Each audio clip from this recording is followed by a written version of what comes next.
ದೇಶನ ಉದ್ಧಾರ ಹಾಳು ಮಾಡಕ್ಕೆ ಬಿಡ್ತಾನೆ ಅವನು. ಹಿಂಗೆಲ್ಲ ಇಂಥ ಸೆಂಟ್ರಲ್ಲಿ ಕೂರಿಸ್ಬಿಟ್ರೆ ಇಂಧನ ಪಿ ಎ ಮಾಡಿಕೊಟ್ರೆ ಸರ್, ಯಾಕಂದ್ರೆ ಈಗ ಪೆಟ್ರೋಲ್ ರೇಟ್ ಅಂತ 2 ರೂಪಾಯಿ ಡೀಸೆಲ್ ಪೆಟ್ರೋಲ್ ರೇಟ್ ಅದರಲ್ಲೂ ಜಾಸ್ತಿ ಮಾಡಿದ್ರು. ಹೌದು, ಎಲ್ಲದೂ ಜಾಸ್ತಿ ಮಾಡಿದ್ದಾನೆ. ಫಸ್ಟ್ ಅದು ಇಳಿಸ್ಬೇಕ್ರಿ, ಅವ್ನು ಅಯೋಗ್ಯ, ಅವ್ನು ಅಲ್ಲೇ ಅಲ್ಲ ಅವ್ನು ಯಾಕಂದರೆ ನಾವು ಭಾಳ ಒಳ್ಳೆ ಗೌರವವಾಗಿ ಅವ್ನು ಒಳ್ಳೆತನ ಹಿಂದೆ ಚೆನ್ನಾಗಿ ನಡೆಸಿದ್ದ. ಅವನಿಗೆ ವ್ಯಾಮೋಹ, ಹುದ್ದೆ ವ್ಯಾಮೋಹ, ಅವನಿಗೆ ಸೀಟ್ ವ್ಯಾಮೋಹ ಅಷ್ಟೇ, ಬತ್ತು ಬೇರೆ ಏನಿಲ್ಲ. ಯಾವ ಮನೆ ಹಾಳಾಗಲಿ, ಯಾರಾದ್ರೂ ಸಾಯಿಲ್ಲ, ಏನೋ ಆಗಲಿ, ಈ ಮೂಲಭೂತ ಫ್ರೀ ಏನೋ ಕೊಟ್ಟಿದ್ದಾರಲ್ಲ ಸರ್, ಅದರದ್ದೇ ಇದು ಮೈನಸ್ ಪಾಯಿಂಟ್ ಅಂತ ಹೇಳಿ. ಡೆಫಿನೆಟ್ ಮಾಡಿದ ಯಾರಿಗೆ ಮಾಡಬೇಕಿತ್ತು? ನಿರ್ಗತಿಕರು ಹೋಗೋಕ್ಕಾಗಲ್ಲ, 10, 20, 40-50 ಕಿಲೋಮೀಟ್ರ್ ಒಳಗೆ ಮಾಡಬೇಕು. ಇವರು ಊರೆಲ್ಲ ಸುತ್ತಕ್ಕೆ ಬರೋದಾದರೆ ಏನು ಪ್ರಯೋಜನ ಆಯ್ತದು? ಹೌದಾ? ನಾವು ಮಾಡಿದ್ವಿ, ಓಕೆ, 40 ಕಿಲೋಮೀಟ್ರ್ ಲಿಮಿಟ್ ಮಾಡಬೇಕಿತ್ತು. ಲಿಮಿಟ್ 40 ಕಿಲೋಮೀಟ್ರ್ ಸುತ್ತ ಬರಲಿ.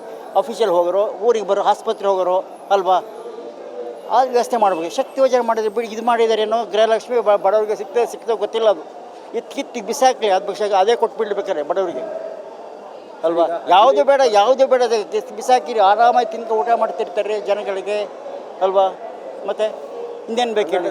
ಎಲ್ಲರಿಗೂ ಫಸ್ಟ್ ಒಂದು ಉದ್ಯೋಗನ ಕಲ್ತ್ಕೊಟ್ರೆ ಯಾವುದು ಫ್ರೀ ಯೋಜನೆ ಕೊಡೋದಿದೆ. ಹೌದು, ಡೆಫಿನೆಟ್ ಅವ್ರವ್ರು ಕ್ರಿಯೇಟ್ ಮಾಡ್ಕೊಂಡ್ರೆ ಉದ್ಯೋಗ ಇವು ಅಲ್ವಾ. ಮತ್ತು ಈಗ 15% ಅಂದರೆ ಸುಮ್ಮನೆ ಅಲ್ಲ ಸರ್, ಯಾಕಂದರೆ 100ಕ್ಕೆ 15 ರೂಪಾಯಿ ಲೆಕ್ಕದಂಗೆ 15% ಇಂಕ್ರಿಮೆಂಟ್ ಅಂದರೆ ಎಷ್ಟು ಆಗುತ್ತೆ ಸರ್? ಖಂಡಿತ ಅದನ್ನು ಹೇಳೋದೇ ಬೇಡ, ಒಂದು ಮಾತೇ ಇಲ್ಲ ಅದ್ರ ಬಗ್ಗೆ.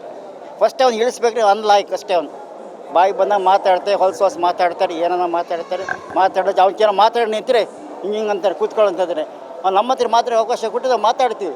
ಫೇಸ್ ಟು ಫೇಸ್ ಮಾತಾಡ್ಬೇಕು. ಅವ್ರು ಹೇಳ್ಬಿಟ್ರೆ ಯಾರಿಗೂ ಪೊಲೀಸಿಗೆ ಕಟ್ತಾರೆ, ಒಂದೆರಡು ಒಳಗಡೆ ಕೂರ್ಸ್ಕೊಂತಾರೆ ಅಷ್ಟೇ. ಅವ್ನು ಜಾಸ್ತಿ ಮಾತಾಡೋಂಗಿಲ್ಲ ಅವ್ರಿಗೆ.